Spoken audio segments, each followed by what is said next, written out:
Bonjour à tous et bienvenue dans une toute nouvelle vidéo des mythes et légendes. Pour ceux qui me suivent un petit peu sur Twitch ainsi que sur Twitter, je vous avais parlé du fait que j'avais commencé récemment une saga de livres qui me plaisait en réalité vraiment énormément, à savoir Fondation de Isaac Asimov, et du coup forcément, surtout vu que ça touche au SF etc. et que c'est très dans le sujet de ma chaîne, je voulais du coup vous en parler dans une vidéo.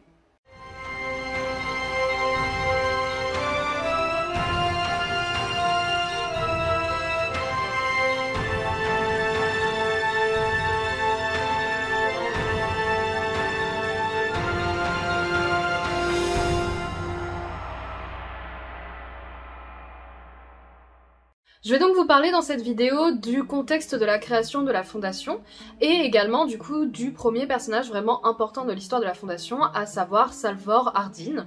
Mais ce qu'il faut savoir pour toute cette histoire, c'est qu'il existe un livre avant le cycle Fondation qui s'appelle Prélude à Fondation. Moi je n'ai lu que le premier et le deuxième tome actuellement de Fondation.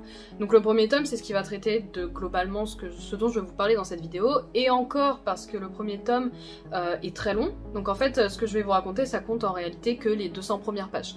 Donc globalement c'est ce que je vais vous raconter, mais du coup il est important de noter que je n'ai pas lu Prélude à Fondation et qu'il y aura peut-être des détails qui seront un petit peu manquants dans la vidéo, même si j'ai essayé de les combler avec mes recherches faites sur internet. Et évidemment, dernière chose également, il n'y a pas une communauté très active, on va dire, sur cet univers, à savoir Fondation.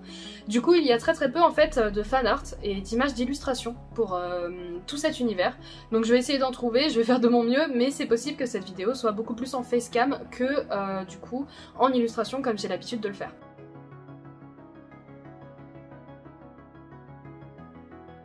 L'histoire qui nous intéresse commence sur la planète Strantor, la planète capitale de l'Empire Galactique où se trouve toute l'administration ainsi que les empereurs. L'Empire Galactique existe depuis 12 500 ans et règne sur la galaxie depuis tout ce temps. Cet empire contrôle à ce moment-là 20 millions de mondes agricoles et semble maintenir une certaine forme de paix au sein de toutes ces planètes. Strantor, quant à elle, est une immense planète ne comportant aucune végétation ou presque, car elle est intégralement recouverte de métal et d'infrastructures. De ce fait, la planète dépend largement d'autres planètes pour l'approvisionnement en nourriture ainsi qu'en eau. Donc ça c'est vraiment pour le contexte général de la galaxie, dans quel état se trouve l'Empire à ce moment-là au début du roman. Quand on commence Fondation, c'est vraiment comme ça que c'est un petit peu présenté, il n'y a pas tant de contexte que ça. Et pour comprendre vraiment comment la Fondation a été créée, il faut se pencher sur un personnage en particulier, à savoir Hari Seldon. Hari Seldon naquit en l'an 11 988 de l'ère de l'Empire, sur la planète Helicon d'un père fermier. À l'âge de 32 ans, il se rend pour la première fois à Strantor où il fait une intervention au congrès décennal pour soutenir son idée de la création d'une science capable de prédire le futur avec l'aide des statistiques. Seldon appela cette nouvelle science la psychohistoire qu'il développa avec l'aide du gouvernement et de nombreuses personnes. Avec l'arrivée au gouvernement de l'empereur Cléon, il sera nommé Premier ministre, poste duquel il démissionnera cependant après l'assassinat de ce même empereur. Seldon se rend rapidement compte, grâce à sa nouvelle science, que l'Empire va chuter et laisser place à 30 000 ans de désespoir et de chaos dans la galaxie. Il se rend compte également que cela ne peut pas être évité en l'état actuel des choses, mais qu'il peut réduire ces 30 000 années à environ 1000 ans. Pour ce faire, il va établir sur Terminus la première fondation, qui a pour objectif de recueillir toutes les connaissances en sciences de l'Empire, afin qu'elles ne soient pas oubliées et qu'elles soient utilisées pour réduire les années de chaos. Seldon créa également une seconde fondation dont le peuple connaît les principes de la psychohistoire et maîtrise le contrôle mental. Cette deuxième fondation devait s'assurer que la première suivait le plan Seldon jusqu'au bout par des manipulations mentales cachées. À terme, ces deux fondations avaient pour but de travailler main dans la main, sans forcément même le savoir, pour créer un nouvel empire au terme des 1000 ans de chaos qui dirigerait l'intégralité de la galaxie. Donc maintenant que je vous ai présenté le personnage qui a créé la fondation, Hari Seldon, il est important pour moi de vous présenter le premier personnage extrêmement important de la première fondation qui se trouve à Terminus, à savoir Salvor Hardin.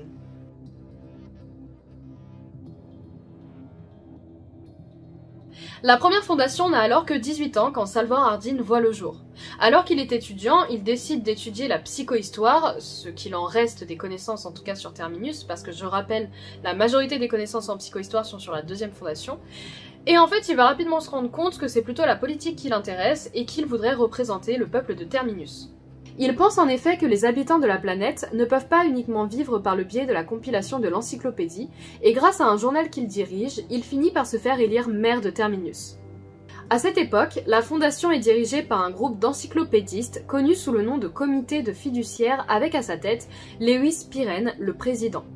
Ce dernier ne voit pas d'un bon œil Hardin et il décide de l'écarter et de le décrédibiliser autant qu'il le peut. Arrive finalement la toute première crise Seldon que connaît Terminus. Pour être un petit peu plus clair là-dessus, les crises Seldon, ce sont des événements, ça peut être des guerres, ça peut être des révolutions internes, ça peut être beaucoup de choses, mais ça peut être une chose qui pourrait faire dévier du coup la première fondation du plan Seldon et du coup de l'objectif final de réduire le temps des 30 000 ans de chaos. Et au terme de chaque crise Seldon, si elles sont surmontées, il y a l'hologramme de Seldon qui va apparaître aux populations de Terminus en leur expliquant qu'ils ont bien fait, etc. Une crise Seldon, c'est globalement ça. La première crise arrive en l'an 50 de la Fondation lorsque la planète Anacréon, se situant très proche de la Fondation, se déclare indépendante par rapport à l'Empire Galactique. Dans la même lancée, un représentant politique est envoyé sur Terminus afin de demander à Hardin de faire de la planète un domaine agricole d'Anacréon et d'y installer une base militaire. Hardin finit par accepter la proposition d'Anacréon, mais grâce à de nombreux jeux de pouvoir, il finit par se faire confronter 3 autres planètes qui étaient ennemies d'Anacréon et qui avaient aussi demandé leur indépendance. Ça créa du coup une forme de distraction parce que les planètes étaient occupées à s'affronter les unes contre les autres. Finalement, Hardin finit également par comprendre qu'il fallait jouer sur la corde sensible du nucléaire, car ces 4 planètes avaient vécu tellement longtemps loin de l'Empire, elles étaient vraiment très loin de Trantor et de tout le rayonnement scientifique de tout ça, qu'elles avaient en fait oublié le nucléaire, et du coup Hardin comprit rapidement que c'était très stratégique finalement de faire peser cette menace sur ces planètes. La crise est donc surmontée grâce à l'aide de Hardin et à ses stratégies, et durant l'apparition de l'hologramme de Seldon, il décide de prendre pacifiquement le pouvoir face aux encyclopédistes.